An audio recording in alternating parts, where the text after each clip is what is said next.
أعوذ بالله من الشيطان الرجيم بسم الله الرحمن الرحيم إن الله وملائكته يصلون على النبي يا أيها الذين آمنوا صلوا عليه وسلموا تسليما اللهم صل على سيدنا ونبينا وشفيعنا ومولانا محمد وعلى آل محمد وبارک وسلم۔ محترم خواتین و حضرات، السلام علیکم۔ پیام صبح کے ساتھ ایک بار پھر حاضر میں ہوں آپ کا میزبان انیق احمد۔ قرآن کریم کے مختلف آیات پر روزانہ گفتگو ہوتی ہے۔ ہمارے ملک کے جید علماء تشریف لاتے ہیں اور قرآن کریم کے ان آیات کے معنی مفاہیم ہمارے سامنے بہت ہی آسان الفاظ میں بیان کر دیتے ہیں۔ قرآن کریم کا علم ہم تک منتقل کرتے ہیں۔ ہم اپنے معزز علماء کے ہمیشہ دلی شکر گزار رہتے ہیں۔ خواتین و حضرات، آج ہم بات کروائیں گے اپنے عہد کے ایک ممتاز عالم دین سے سورہ حجرات کی آیت نمبر 17 کے حوالے سے۔ کیا ہے اس کا پس منظر اور یہ آیت ہم سے کیا مخاطبت کر رہی ہے، یہ بھی ہم رکھیں گے سوالات کی شکل میں اپنے معزز مہمان کے سامنے۔ خواتین و حضرات، اللہ فرما رہا ہے سرکار دو عالم صلی اللہ علیہ وآلہ وسلم سے کہ یہ لوگ آپ پر احسان جتاتے ہیں کہ انہوں نے اسلام قبول کر لیا۔ ان سے آپ فرما دیجئے صلی اللہ علیہ وآلہ وسلم، اپنے اسلام کا احسان مجھ پر نہ رکھو، بلکہ اللہ تم پر اپنا احسان رکھتا ہے کہ اس نے تمہیں ایمان کی ہدایت دی۔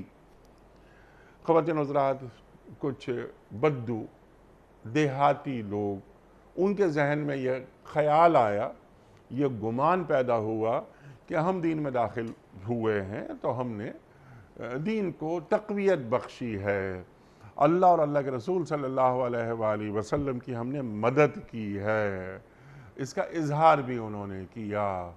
تو اللہ تعالیٰ نے وحی بھیجی اور یہ بتایا کہ یہ تم نے کوئی احسان نہیں کیا، بلکہ اللہ نے اور اللہ کے رسول صلی اللہ علیہ وآلہ وسلم کا تم پر یہ احسان ہے کہ تم کو مشرف با اسلام کیا، تم حلقہ بگوش اسلام ہوئے، ایمان تم تک پہنچا۔ اللہ اکبر، اللہ اکبر۔ ایک سوال ہم یہ بھی رکھیں گے کہ اسلام اور ایمان دونوں میں کیا فرق ہے؟ قرآن کریم کی ایک آیت یاد آتی ہے کہ قالت الاعراب آمنا قل لم تؤمنوا ولکن قولوا اسلمنا۔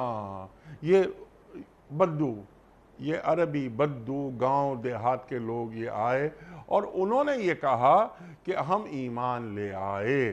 تو اللہ تعالیٰ فرما رہا ہے کہ یہ مت کہو کہ تم ایمان لے آئے، بلکہ یہ کہو کہ ہم اسلام میں داخل ہو گئے۔ ایمان تمہارے دل میں ابھی جگہ نہیں بنا پایا۔ تو ایک سوال رکھیں گے کہ ایمان حاصل کرنا، اسلام قبول کرنا، دونوں میں بنیادی کیا فرق ہوتا ہے؟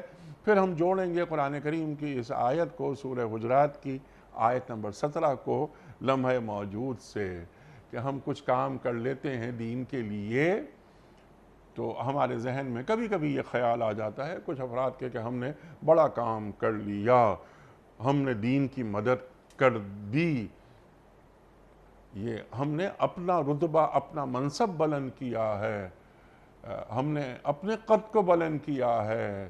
اللہ تعالیٰ نے اگر ہمیں اس کام کے لیے منتخب کر لیا تو اللہ تعالیٰ کا ہم پر احسان ہے، ہم نے دین پر کوئی احسان نہیں کیا۔ خواتین و حضرات، بہت ساری باتیں اس ذیل میں آئیں گی، سوالات اٹھیں گے۔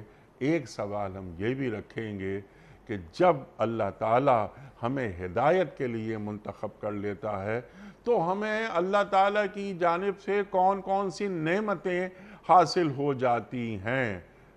خواتین و حضرات، تشریف فرما ہے محترم مفتی عبداللہ نجیب صاحب۔ خواتین و حضرات، مفتی عبداللہ نجیب صاحب ہمارے ملک کا ایک جانا مانا نام، فارغ التحصیل دارالعلوم کراچی۔ اکنامکس میں آپ نے گریجویشن کیا، اس کے بعد لاء کیا، آج کے جو جدید مسائل ہیں ان پر بھی آپ کی گہری نگاہ۔ ہم آپ کے بڑے ممنون مفتی صاحب کہ آپ تشریف لائے۔ مفتی صاحب کو خوش آمدید کہتے ہوئے پروگرام کا آغاز اللہ تعالیٰ کے بابرکت نام سے سورہ حجرات اور آیت نمبر 17۔ اعوذ باللہ من الشیطان الرجیم، بسم اللہ الرحمن الرحیم۔ یمنون علیک ان اسلموا قل لا تمنوا علی اسلامکم بل اللہ یمن علیکم ان ہداکم بل اللہ یمن علیکم ان ہداکم للایمان ان کنتم صادقین۔ صدق اللہ العظیم۔ یہ لوگ آپ پر احسان جتاتے ہیں کہ انہوں نے اسلام قبول کر لیا، ان سے فرما دیجئے اپنے اسلام کا احسان مجھ پر نہ رکھو، بلکہ اللہ تم پر اپنا احسان رکھتا ہے کہ اس نے تمہیں ایمان کی ہدایت دی اگر تم واقعی اپنے دعوی ایمان میں سچے ہو۔ صدق اللہ العظیم۔ خواتین حضرات، محترم مفتی عبداللہ نجیب صاحب کی خدمت میں اس سے پہلے کہ ہم رکھیں آج کے پروگرام کے حوالے سے پہلا سوال، کوئز۔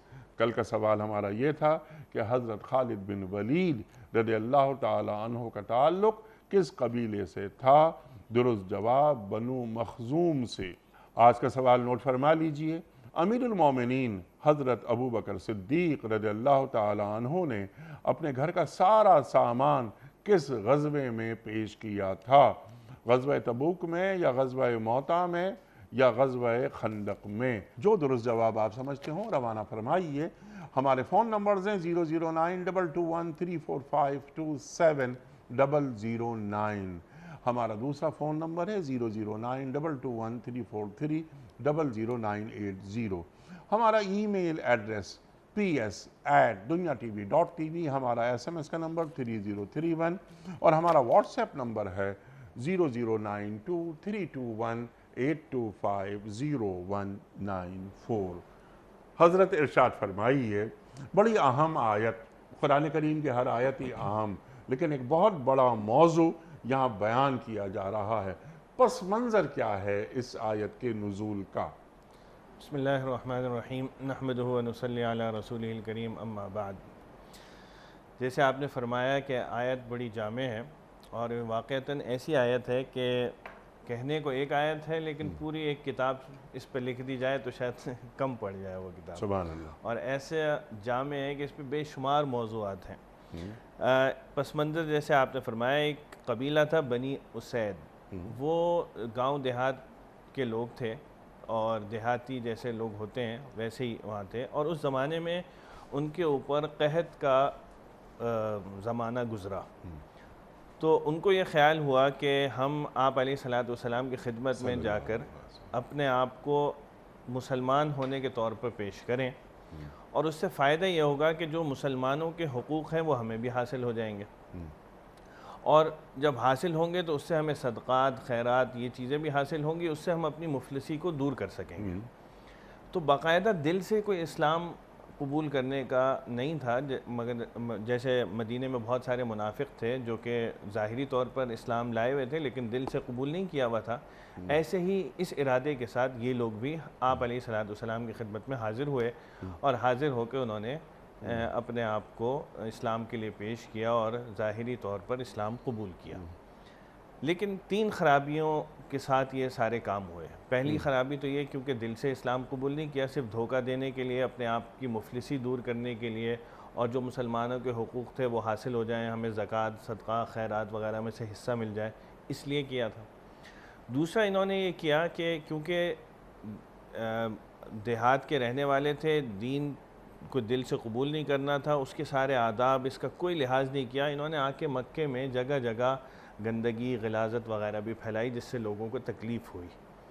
اور تیسری خراب بات یہ ہوئی کہ انہوں نے احسان رکھا کہ جی ہم اور دوسری اقوام عالم جو ہیں یا دوسری قومیں جو ہیں، بعض قومیں تو ایسی ہیں جنہوں نے آپ سے جنگیں لڑی ہیں اور جنگیں لڑنے کے بعد پھر آپ سے آپ کا دین قبول کیا ہے. ہمیں دیکھیے ہم کتنے اچھے ہیں، ہم تو نہ آپ سے جنگ لڑی، نہ آپ ہمارے پاس کوئی خاص طور سے تبلیغ کا کوئی ایسا وہ وفد آیا کہ ہمیں دیتا، ہم تو خود آپ کے پاس چل کے آئے اور ہم نے آ کے اسلام قبول کیا.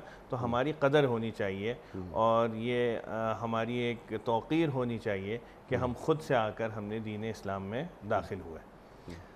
تو اللہ تعالیٰ یہاں پر جیسے کہ صورت میں ہے کہ یمنون علیک ان اسلموا، یہ احسان رکھ رہے ہیں آپ پر کہ گویا کہ ہم اسلام لے آئے. قل لا تمنوا علی اسلامکم، آپ فرما دیجئے تمہارے اسلام کا کوئی احسان ہم پر نہیں ہے، یہ تو اللہ تعالیٰ کا احسان ہے کہ اس نے تمہیں ایمان کی دولت نصیب فرمائی اگر تم واقعتاً اپنے ایمان کے دعوے میں سچے ہو. تو اصل اس میں جہاں ان کی خرابیوں کو ایک طرف کیا، بنیادی طور پر ایک درس یہ دے دیا کہ یہ انسان کی طاقت نہیں ہے کہ کسی اچھے راستے پہ چل پڑے یا کوئی دین اسلام میں اگر داخل ہو رہا ہے تو یہ محض اللہ تعالیٰ کی ہدایت ہے، یہ اللہ تعالیٰ کا احسان ہے اس پر، نہ کہ اس کا احسان اللہ پر. اللہ تعالیٰ کی ذات پر تو کوئی بھی انسان احسان نہیں کر سکتا، یہ تو اللہ تعالیٰ ہی کا احسان ہے کہ وہ چن کر لوگوں کو ہدایت دیتے ہیں، چن کر لوگوں کو اپنے دین میں داخل کرتے ہیں، چن کر اپنے پسندیدہ کاموں میں لگاتے ہیں.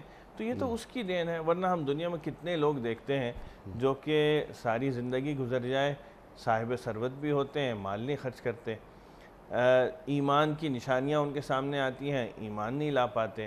اور بہت سارے ایسے لوگ ہیں جو خیر کے کام کر سکتے ہیں لیکن نہیں کرتے.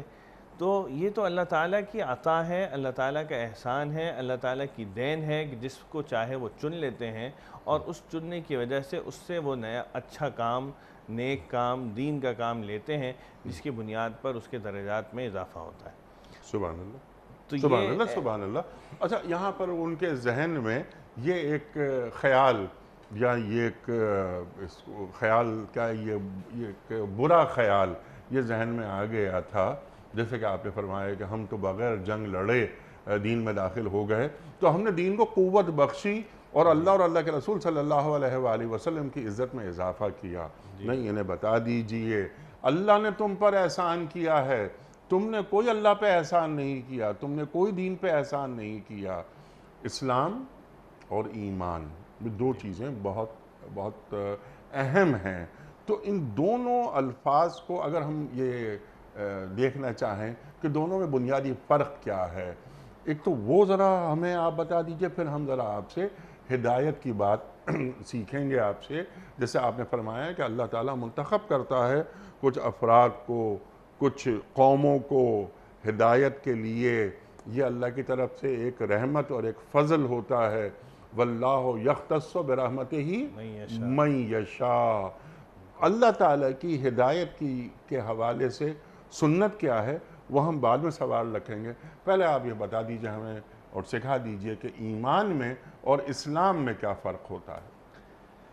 بنیادی طور پر تو یہ ویسے ایک دوسرے کے لیے لازم ملزوم ہے. ایمان جہاں ہوگا وہاں اسلام بھی ہوگا، جہاں اسلام ہوگا وہاں ایمان بھی ہوگا. لیکن ان میں لفظی طور پر فرق ہے تھوڑا سا.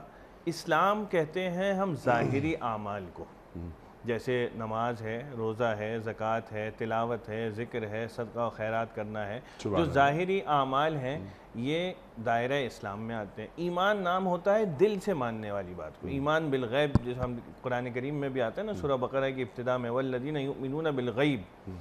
تو وہ باتیں جو دل کے یقین سے تعلق رکھتی ہیں اس کو ایمان میں داخل کیا جاتا ہے. مثلا آپ علیہ الصلوۃ والسلام پر وحی آتی ہے، یہ ہمیں نظر نہیں آتا، ہم اس پہ یقین کرتے ہیں. فرشتے اللہ تعالیٰ نے بنائے ہیں، یہ ہمیں نظر نہیں آتا اپنی آنکھوں سے، ہم اس کا مشاہدہ نہیں کر سکتے لیکن ہم اس پہ ایمان رکھتے ہیں.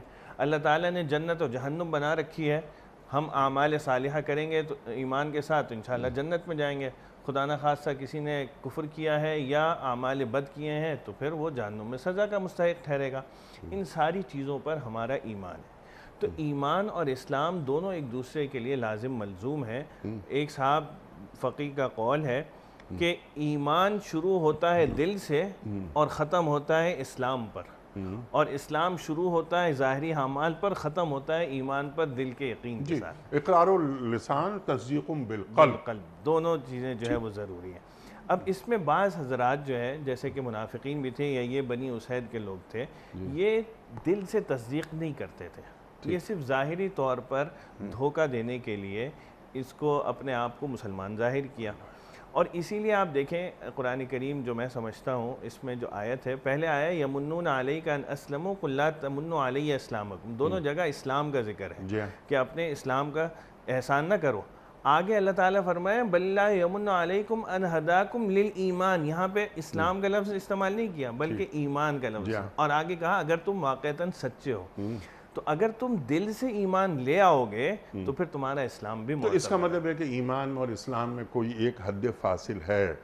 قُل لَمْ تُؤْمِنُوا وَلَٰكِنْ قُولُوا أَسْلَمْنَا، قرآن کریم فرما رہا ہے۔ تو جیسا آپ نے فرمایا کہ مترادف ہیں، ایک دوسرے کے لیے لازم ملزوم، دونوں ایک دوسرے کے لیے نیسیسری ہیں، یعنی جہاں ایمان ہوگا ظاہری بات ہے ظاہری اعمال ہوں گے، وہاں دل سے بھی تسلیم کرنا ضروری ہوگا، اور جہاں دل سے تسلیم کرے گا تو ظاہری بات ہے ظاہری اعمال بھی اس کو کرنے پڑیں گے۔ البتہ دنیا کے اعتبار سے ہم فرق کر لیں گے۔ وہ فرق کس طرح ہوگا کہ اگر کوئی شخص ظاہری طور پر اسلام میں داخل ہو گیا اور دل سے اس نے قبول نہیں کیا دین، تو ہم کیونکہ دل کا حال نہیں جانتے تو ہم اسے مومن میں ہی شمار کریں گے۔ تو جیسے آپ علیہ السلام نے منافقین کے ساتھ کیا نا، آپ نے دیکھیں آپ کو معلوم تھا کہ منافق ہیں، ٹھیک ہے، آپ کو معلوم تھا کون کون منافق ہیں، لیکن آپ نے ان کے ساتھ کبھی ایسا کام نہیں کیا جو غیر مسلموں کے ساتھ کرتے ہیں۔ کیوں؟ یہ ہمیں تعلیم دی کہ ہم ظاہر کے مکلف ہیں، ٹھیک ہے، ہمارے سامنے جس طرح دیکھیں ہر چیز کا بدلہ دنیا میں نہیں ملے گا، ٹھیک ہے، یہ بات ہمیں اچھی طرح اپنے ذہن میں رکھنی چاہیے۔ اب بعض دفعہ ہم اس وجہ سے بھی غلط فہمی کا شکار ہو جاتے ہیں، ہم سمجھتے ہیں کہ جیسا اعمال ظاہر ہوں گے اس کا بالکل ویسے ہی ہمیں بدلہ بھی دنیا میں مل جائے گا۔ ٹھیک ہے، یہ دنیا دار الجزا نہیں ہے، یہ دنیا بدلے کی جگہ نہیں ہے، یہ دنیا تو عمل کی جگہ ہے، بدلے کی جگہ تو آخرت ہے۔ ٹھیک ہے، یہاں اگر اچھے اعمال کریں گے تو اس اعمال کے اثرات تو ہمیں مل سکتے ہیں یہاں پہ، لیکن پورا بدلہ تو ہمیں یہاں نہیں ملے گا، پورا تو آخرت میں ہی جنت کی صورت میں ملے گا۔ اسی طرح اگر کوئی بد اعمالیاں کرتا ہے، کوئی غلط کام کرتا ہے، تو اس کے اثرات تو اس کو دنیا میں بدی کی صورت میں مل سکتے ہیں، لیکن بدلہ پورا اس کو یہاں نہیں ملے گا، وہ آخرت میں جہنم کی صورت میں ہی ملے گا۔ اللہ تعالیٰ ہم سب کو محفوظ رکھے۔ تو اس لیے یہ جو اعمال ہمارے سامنے اگر کوئی اس طرح پیش کرتا ہے اپنے آپ کو کہ وہ مسلمان ہے، اگرچہ وہ دل سے اسلام کو قبول نہیں کرتا، تو ہم اس کے ساتھ وہی رویہ رکھیں گے جو کہ ایک مسلمان کے ساتھ رکھیں، جو اہل ایمان کے ساتھ رکھا جاتا ہے۔ آپ نے جو بات فرمائی کہ منافقین کے تعلق سے سرکار دو عالم صلی اللہ علیہ وآلہ وسلم کا رویہ، کسی کو منافق نہیں کہا آپ نے، جیسے کہ آپ ذکر کر رہے تھے۔ تو منافقین کو منافق اس لیے بھی کہا جاتا ہے، کتابوں میں بھری ہوئی ہیں کتابیں، کہ اس لیے بھی نہیں کہا کہ سرکار دو عالم صلی اللہ علیہ وآلہ وسلم کے تعلق سے پھر لوگ یہ کہتے کہ یہ اپنے ہی لوگوں کو، اپنے پر ایمان لانے والوں کو یہ منافقین میں شمار کر رہے ہیں، اور قرآن کریم کی آیت سامنے آ رہی ہے کہ ان المنافقین فی الدرک الاسفل من النار، جہنم کے سب سے نچلے طبقے میں منافق ہوں گے۔ تو سرکار دو عالم صلی اللہ علیہ وآلہ وسلم منافقین بظاہر ایمان لانے والے ان تک کو منافق نہیں آپ نے فرمایا، لیکن مسلمان اور اہل ایمان جیسے کہ آپ نے فرمایا کہ دونوں کا ایک ہی مقام ہے اور ایک ہی سطح پر ہمیں رکھنا چاہیے، دنیا کے اعتبار سے، دنیا کے اعتبار سے۔ وہ تو آخرت کے معاملات ہیں، وہ تو اللہ جانے اور اس کا بندہ جانے، اور بندہ جانے، وہ تو ہم دنیاوی معاملات کے حوالے سے یہ بات کر رہے ہیں۔ آپ نے ایک بات فرمائی تھی، بہت خوبصورت بات یہ کہ اللہ تعالیٰ ہدایت کے لیے اپنے بندوں کو منتخب کر لیتا ہے۔ اللہ تعالیٰ کی ہدایت کے حوالے سے سنت کیا ہے؟ اِنَّكَ لَا تَهْدِي مَنْ أَحْبَبْتَ وَلَكِنَّ اللَّهَ يَهْدِي مَنْ يَشَاءُ۔ اللہ تعالیٰ فرما رہا ہے قرآن کریم میں، اللہ تعالیٰ فرما رہا ہے کہ اِنَّ هُدَى اللَّهِ هُوَ الْهُدَى، ہدایت بس وہی ہے جو اللہ کی طرف سے آئے، کوئی اور ہدایت ہو نہیں سکتی۔ تو ہدایت کسے کہتے ہیں؟ اللہ تعالیٰ کی سنت کیا ہے؟ مجھے کیسے معلوم ہو کہ میں ہدایت یافتہ ہوں؟ ارشاد۔ ہدایت کا طریقہ اللہ تعالیٰ کی جو سنت ہے وہ اس میں ہے کہ جب انسان کے دل میں ایک کسک ہو کہ میں اپنے خالق کو، اپنے مالک کو پہچان سکوں۔ ٹھیک۔ ہم میں سے بہت سارے لوگوں کو ہم دیکھتے ہیں کہ جن کے سامنے ہدایت کے واضح واقعات آتے ہیں، ان کے سامنے واقع مشاہدات سامنے آتے ہیں، لیکن وہ پھر بھی ہدایت پہ نہیں ہوتے۔ وجہ کیا ہوتی ہے کہ ان کو ہدایت حاصل کرنے سے دلچسپی نہیں ہے، ان کے دل میں کسک نہیں ہے، ان کے دل میں امنگ نہیں ہے کہ میں اپنی زندگی کو اپنے خالق، اپنے پیدا کرنے والے کے مرضی کے مطابق گزاروں، اس کو پہچان سکوں اور اس کے مطابق اپنی زندگی گزار سکوں۔ تو جب تک دل میں کسک نہ ہو، دل میں امنگ نہ ہو، دل میں تڑپ نہ ہو، اور اس کے لیے کوئی عملی اقدام نہ ہو جس میں انسان کی کوشش بھی داخل ہے، دعا بھی داخل ہے، دونوں چیزیں داخل ہیں، اگر یہ دونوں چیزیں نہیں ہوں گی تو ہدایت نہیں ملے گی۔ اور اگر انسان کو اس میں کوشش کرے، وہ یہ سوچے، مطلب کہ انسان دیکھیں نا، کوئی بلا وجہ اس دنیا میں نہیں آیا، اللہ تعالیٰ نے اس دنیا کو بلا وجہ پیدا نہیں کیا، یہ ایک بہت سوفسٹیکیٹڈ طریقے سے پورا نظم اللہ تعالیٰ نے انسان ہی کے لیے بنایا ہوا ہے۔ قرآن کریم میں بار بار تذکرہ اس کا آیا ہے، بار بار انسان کو تذکیر پہ یاد دلایا ہے، بار بار مختلف پیرائے میں اس کو یاد دلایا ہے۔ تو اس کا مقصد یہی ہے کہ انسان کے دل میں کسک پیدا ہو کہ میں دنیا میں آیا کیوں، آخر میری دنیا میں آنے کا مقصد کیا ہے، اور آخرت میں میرا مرنے کے بعد انجام کیا ہوگا۔ کیونکہ انسان کی یہ سامنے کی بات ہے کہ دیکھتا ہے کہ وہ پیدائش کے مرحلے سے گزرتا ہے، خود تو چلو پیدا ہو جائے لیکن دوسرے پیدائش کے مراحل تو اس کے سامنے آتے ہیں جب وہ، اور اس کو یہ بھی نظر آتا ہے کہ انسان زندگی گزار رہا ہے، مرنے والے بھی اس کو نظر آتے ہیں، تو یہی معاملہ اس کو یقین ہے کہ میرے ساتھ بھی ہونا ہے، زندگی میری بھی ختم ہونی ہے۔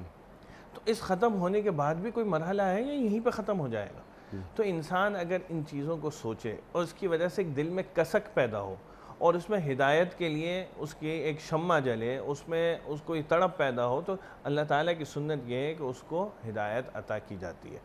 میں ایک واقعہ ایک استاد محترم کا ایک آپ کو سناؤں۔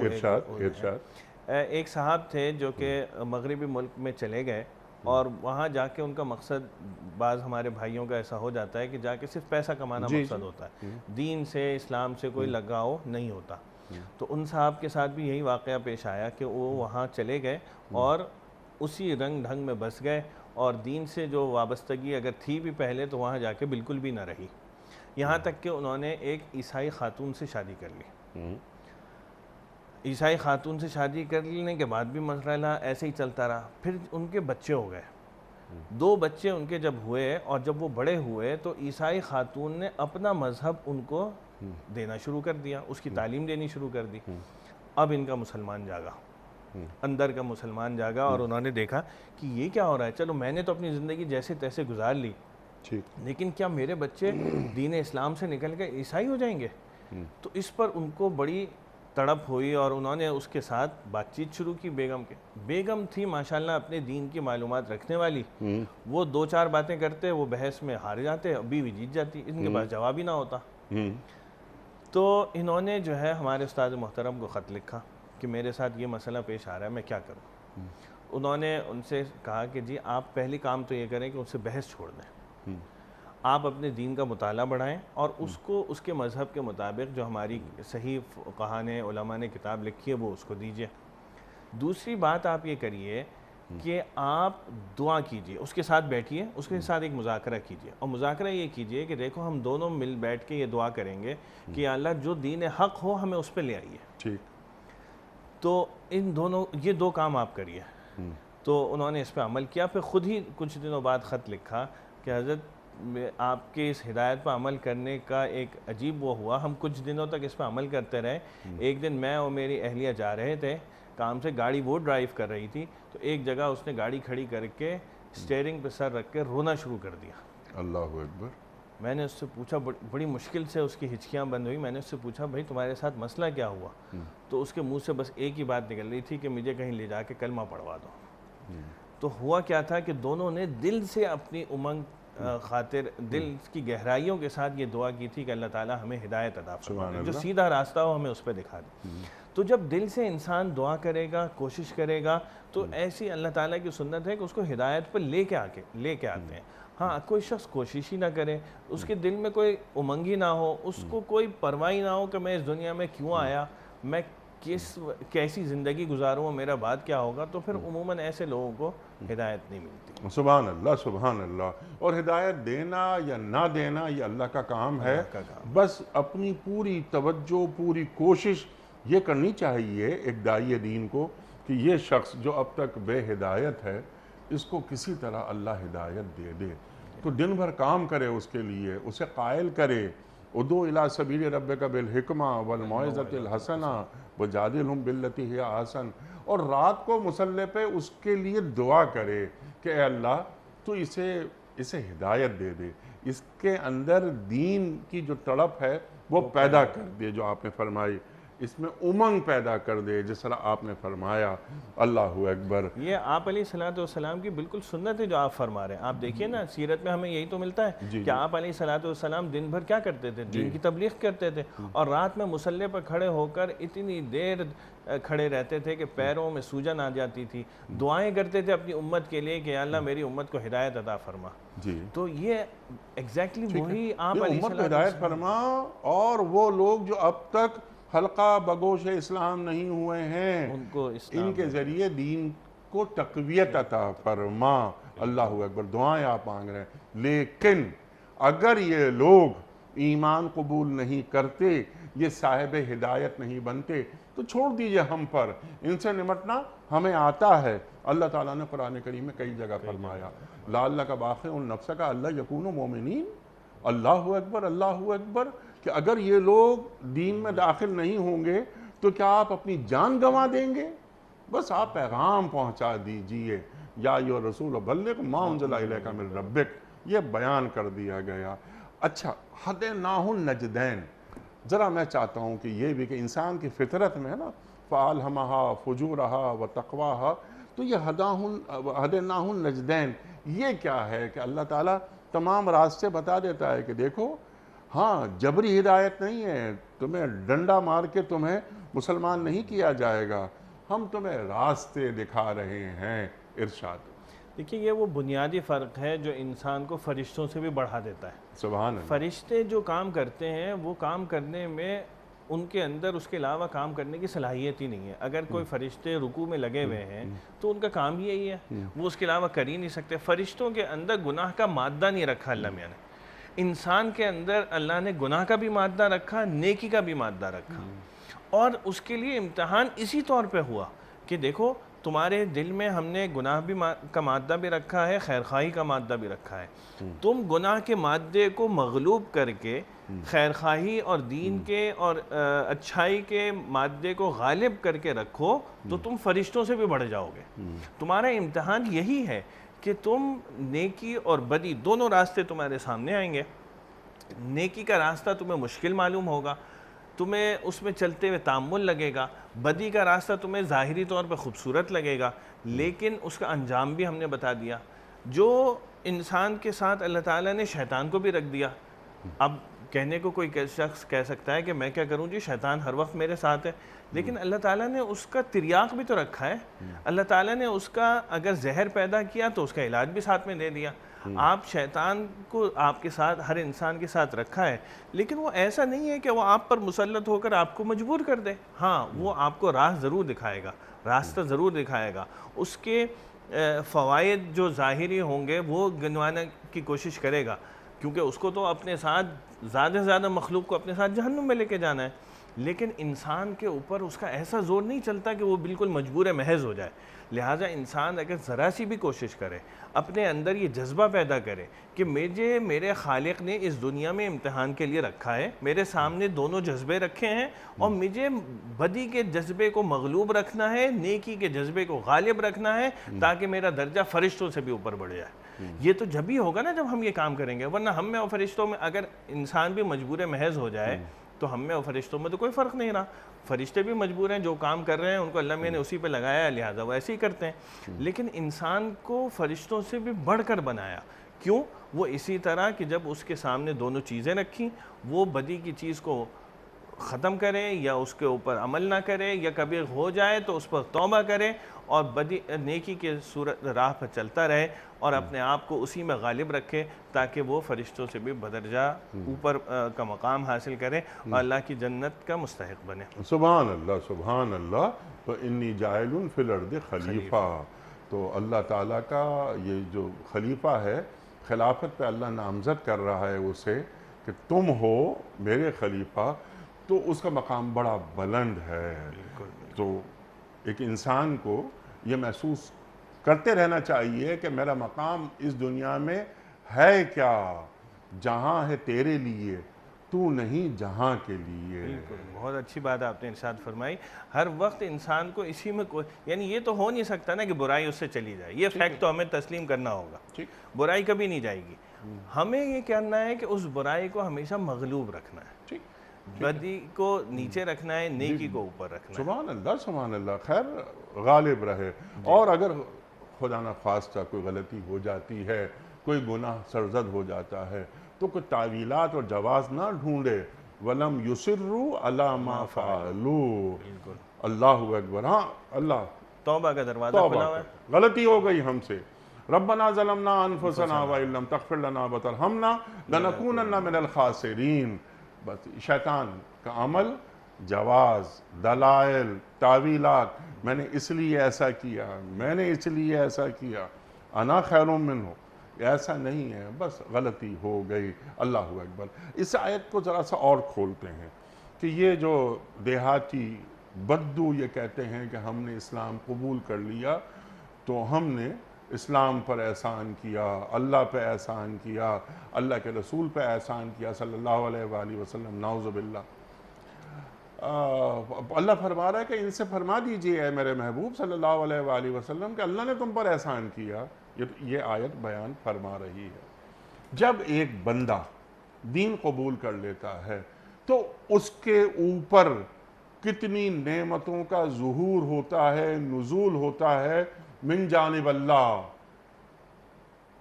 ہمیں علم ملتا ہے, ہمیں ہدایت ملتی ہے, ہمیں زندگی وقار کے ساتھ گزارنا وہ ہمیں معلوم ہوتا ہے, ہمیں خیر اور شر کے درمیان فرق محسوس ہوتا ہے, حق اور باطل کی تمیز ہو جاتی ہے, قرآن جو کہ فرقان ہے, میزان ہے, وہ ہمارے اندر اترتا ہے, وغیرہ وغیرہ. آپ فرمائیے کہ دین قبول کر کے کون کون سی نعمتیں ہمیں حاصل ہو جاتی ہیں. اللہ تعالیٰ جب دین اسلام کے دائرے میں انسان کو داخل کرتے ہیں, اللہ تعالیٰ کی ویسے نعمتیں تو یعنی اگر کوئی شخص مسلمان نہ بھی ہو تب بھی بے شمار ہیں. یقیناً ہے.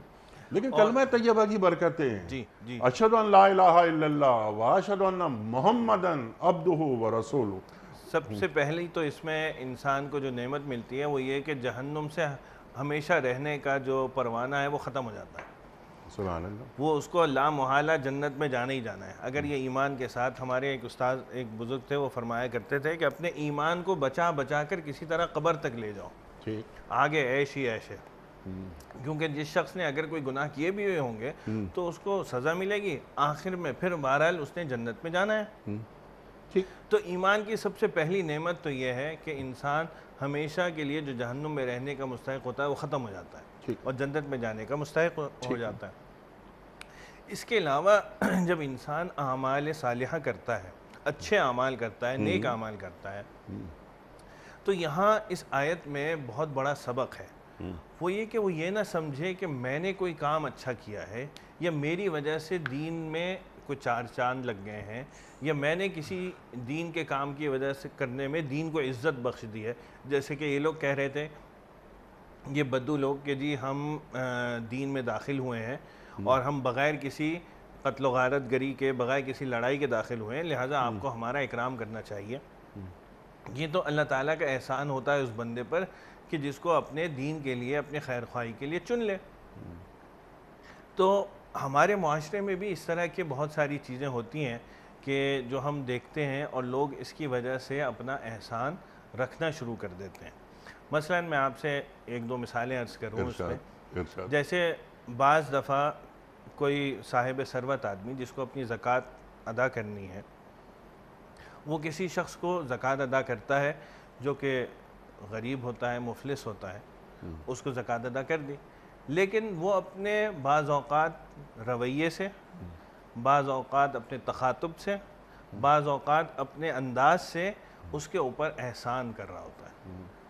حالانکہ احسان اس کا نہیں ہے، اس شخص کا ہے جس نے اس کی زکوٰۃ قبول کی. اس لیے کہ اگر وہ زکوٰۃ قبول کرنے والا نہ ہوتا تو یہ اپنی زکوٰۃ ادا کس طرح کرتا؟ تو اصلاً تو احسان اس شخص کا ہے جس نے اس کی زکوٰۃ کو قبول کیا. اور ساتھ میں یہ احسان اس کو نہیں سمجھنا چاہیے کہ میں نے کسی کو دیا، بلکہ یہ اللہ تعالیٰ کی طرف سے اس کے اوپر احسان ہوا کہ اس کو یہ توفیق ہوئی کہ اپنی زکوٰۃ ادا کرے. آپ نے دیکھا ہوگا ہمارے یہاں مساجد میں بعض لوگ جو صاحب ثروت ہوتے ہیں، وہ اگر کوئی مدد کر دیں مسجد کی یا معاونت مستقل رکھتے ہیں تو وہ اس میں مسجد کے معاملات میں دخل اندازی بھی شروع کر دیتے ہیں اور اپنا ایک اپر ہینڈ رکھنے کی کوشش بھی کرتے ہیں. اور وہ وجہ یہ ہوتی ہے کہ گویا کہ وہ کیونکہ انہوں نے مالی معاونت کی ہے تو لہٰذا وہ اپنا احسان رکھنا چاہتے ہیں. تو انسان کو ایسے موقع پر بھی سمجھنا چاہیے کہ یہ اللہ تعالیٰ کا احسان ہے کہ اس نے تمہیں چن لیا کہ تم وہ نیکی کر سکو، تم وہ اس مسجد کے معاملات میں معاونت کر سکو تاکہ اس میں جو درجات بلند ہونے کا ذریعہ تھا وہ تم بن سکو. تو اس میں کسی آپ کا احسان نہیں ہے، آپ کی وجہ سے مسجد نہیں چل رہی، آپ نہیں ہوں گے کوئی دوسرا ہو جائے گا. یہ تو اللہ تعالیٰ کا نظام ہے. اللہ تعالیٰ جس کو چاہے جس کام کے لیے چن لیتے ہیں، آپ کو نہیں چنیں گے کسی دوسرے کو چن لیں گے، اس کے ذریعے سے ہوگا. لہٰذا ہمیں ایسا رویہ اختیار کرنا کہ جس کی وجہ سے کوئی احسان والا طریقہ ہو.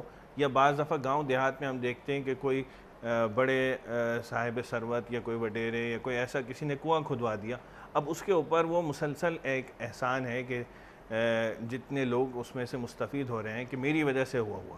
بھئی آپ کی وجہ سے ہوا تو یہ اللہ نے آپ پر احسان کیا ہے، آپ نے دوسروں پر احسان نہیں کیا. اگر آپ نہیں کرتے کوئی دوسرا کر دیتا.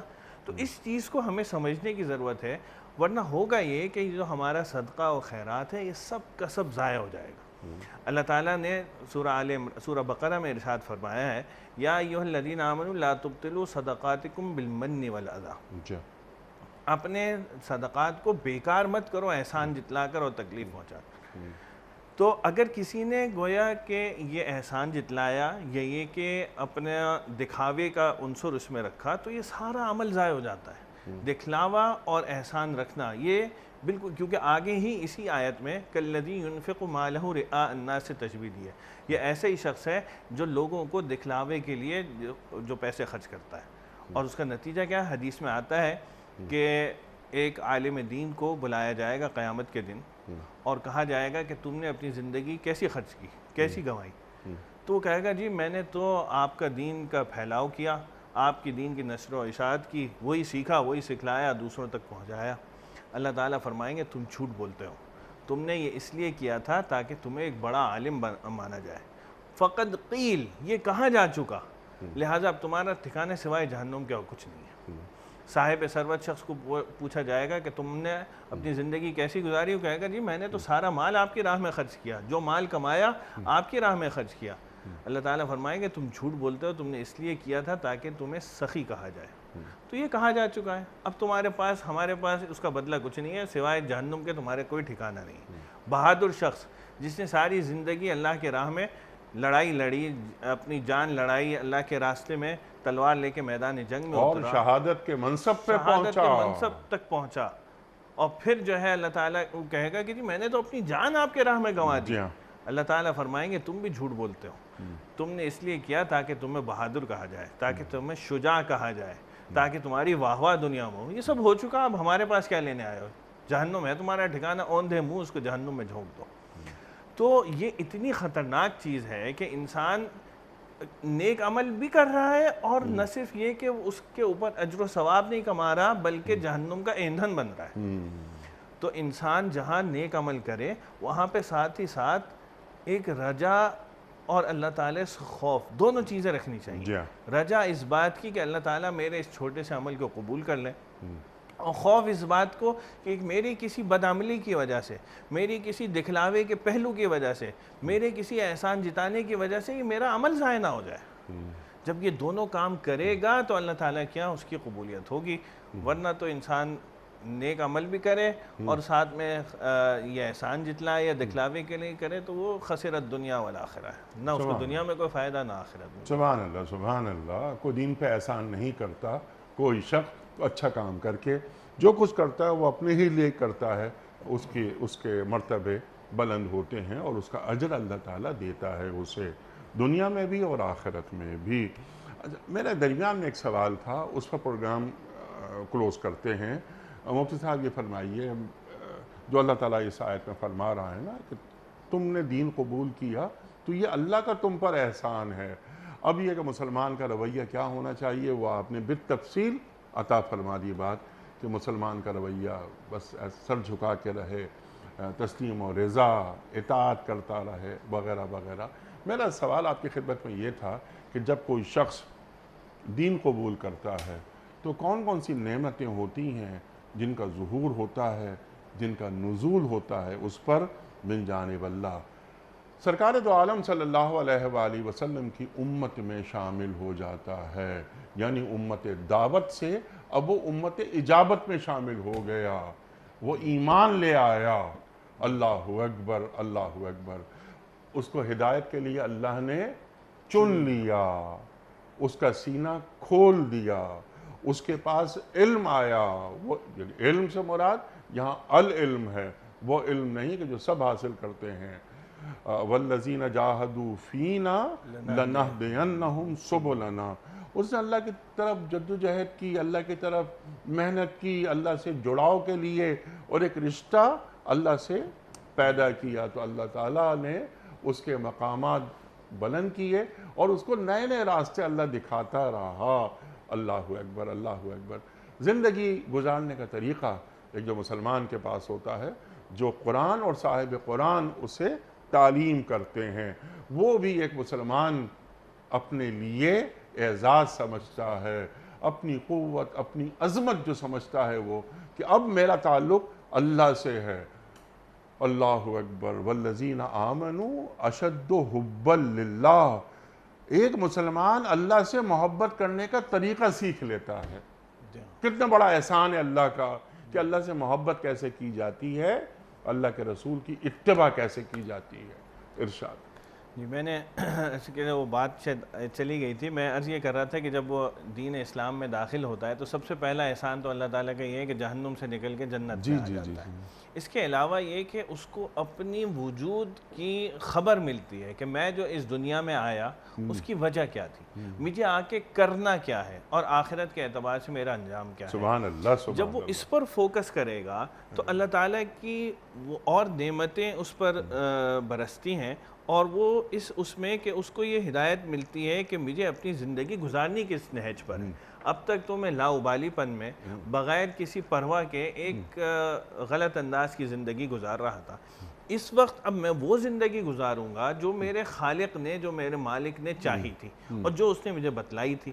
چنانچہ جیسے آپ نے فرمایا اس کے اوپر علوم کے دروازے کھلتے ہیں، اس کو علم حاصل ہوتا ہے، جو کام اللہ کے محبوب بناتے ہیں وہ اس محبوبانہ عمل کو اپنے طرز میں اپنے اوپر اختیار کرنے کی کوشش کرتا ہے۔ جب وہ یہ کرتا ہے اور بعض اوقات یہ اس کا پھیلاؤ اتنا زیادہ ہوتا ہے کہ ہم تصور بھی نہیں کرتے۔ سبحان اللہ۔ وہ اپنی عبادتوں کو عاشقانہ انداز میں ادا کرنے کی کوشش کرتا ہے اور اس کا پھر دائرہ پھیل جاتا ہے۔ اس کو دیکھ کر کتنے ہوتے ہیں آپ کے علم میں؟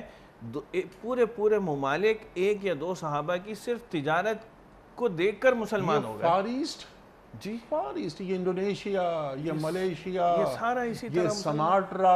اللہ اکبر۔ اچھا، جو آپ نے اشارہ فرمایا تو اس کا مطلب ہے کہ تاجر بھی دین کا نمائندہ ہو جاتا ہے۔ التاجر الصدوق مع النبیین والصدیقین والشہداء۔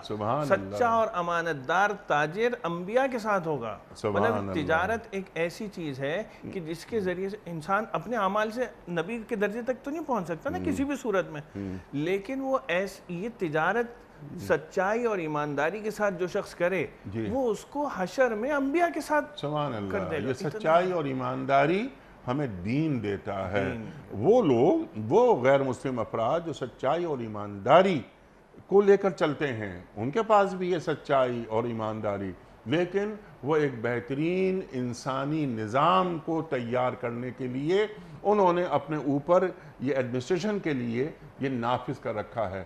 لیکن ہمارے نزدیک وہ نیکی نیکی ہی نہیں جسے اللہ اور اللہ کے رسول صلی اللہ علیہ وسلم نے جس کا حکم نہ دیا ہو، اور برائی برائی ہی نہیں جس سے اللہ اور اللہ کے رسول صلی اللہ علیہ وسلم نے منع نہ کیا ہو۔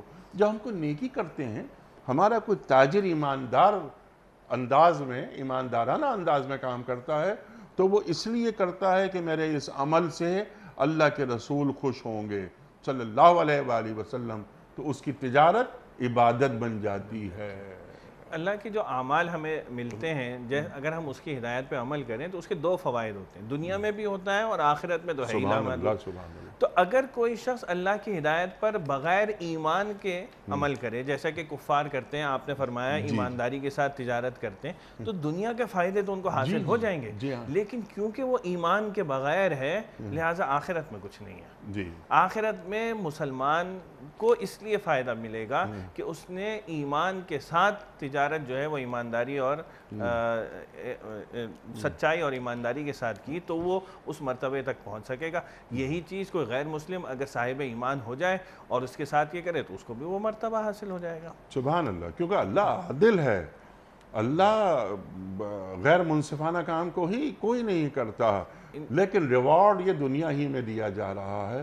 وہ غیر مسلم جن کا جنت پر کوئی دعویٰ ہی نہیں۔ یعنی انسان کی پیدائش کا پہلا کام یہ ہونا چاہیے کہ وہ اپنے خالق کو تو پہچانے، سبحان اللہ، اس پر ایمان تو لائے۔ جب وہ پہلا ہی احسان نہیں مان رہا تو آگے اگرچہ اعمال اچھے کر رہا ہے دوسرے یا من وجہن کچھ کر رہا ہے، تو اس کا فائدہ کیا جب تک کہ وہ اپنے خالق و مالک کو نہیں پہچان سکے۔ سبحان اللہ، سبحان اللہ۔ مفتی صاحب آپ کا بہت شکر گزار، آپ تشریف لائے، اور ہمیشہ کی طرح آج بھی ہم نے آپ سے بہت سیکھا۔ خواتین حضرات، ہمارے علماء کو اللہ سلامت رکھے۔ سورہ حجرات آیت نمبر 17 پر تفصیلی گفتگو فرمائی محترم مفتی عبداللہ نجیب صاحب نے۔ بدو گنوار لوگ یہ احسان جتاتے تھے کہ ہم اسلام لے آئے، اسلام ہم نے قبول کر لیا، تو یہ ہمارا آپ پر احسان ہے۔ اللہ فرما رہا ہے کہ نہیں، یہ تم پر اللہ کا احسان ہے کہ اس نے تمہیں منتخب کیا ہدایت کے لیے۔ اللہ اکبر، اللہ اکبر۔ تم جانو اس بات کو، ان کنتم صادقین پر یہ آیت مکمل ہوتی ہے کہ اگر تم سچے ہو تو غور کرو اس بات پر، تمہارا احسان نہیں، اللہ کا احسان ہے تم پر۔ خواتین حضرات، انشاءاللہ پھر کسی اور پروگرام میں مفتی عبداللہ نجیب صاحب سے مزید سیکھیں گے۔ کوئز کل کا سوال یہ تھا کہ حضرت خالد بن ولید رضی اللہ تعالی عنہ کا تعلق کس قبیلے سے تھا؟ درست جواب بنو مخزوم سے۔ آج کا سوال نوٹ فرما لیجئے۔ امیر المومنین حضرت ابوبکر صدیق رضی اللہ تعالی عنہ نے اپنے گھر کا سارا سامان کس غزوے میں پیش کیا تھا؟ غزوہ تبوک میں، یا غزوہ موتا میں، یا غزوہ خندق میں؟ جو درست جواب آپ سمجھتے ہوں روانہ فرمائیے۔ ہمارے فون نمبرز ہیں 009221345270009۔ ہمارا دوسرا فون نمبر ہے 009221343000980۔ ہمارا ای میل ایڈریس ps@dunyatv.tv، ہمارا SMS کا نمبر 3031، اور ہمارا واٹس ایپ کا نمبر ہے 009232182500194۔ وقت قرآن اندازی کا۔ مفتی صاحب ایک پرچی نکال لی آپ نے، اور آپ اعلان فرما دیجئے آج کے ونر کون ہیں؟ یہ اقبال جاوید صاحب ہیں بہاولپور سے۔ اقبال جاوید صاحب بہاولپور سے آپ کی خدمت میں دنیا ٹی وی کی جانب سے دینی کتب پر مشتمل گفٹ ہیمپر آپ کے گھر بذریعہ کوریئر روانہ کیا جا رہا ہے۔ آپ کو بہت بہت مبارک ہو۔ پیام صبح کا اختتام ہوتا ہے روزانہ ایک قول پر، اور وہ قول ہوتا ہے صاحب نہج البلاغہ امیر المومنین حضرت علی مرتضیٰ کرم اللہ وجہہ کا۔ آپ فرماتے ہیں کہ ترک گناہ توبہ کرنے سے آسان ہے، ترک گناہ توبہ کرنے سے آسان ہے۔ سبحان اللہ سبحان اللہ۔ اپنے میزبان انیق احمد کو کل تک کے لیے اجازت دیجیے۔ خدا حافظ۔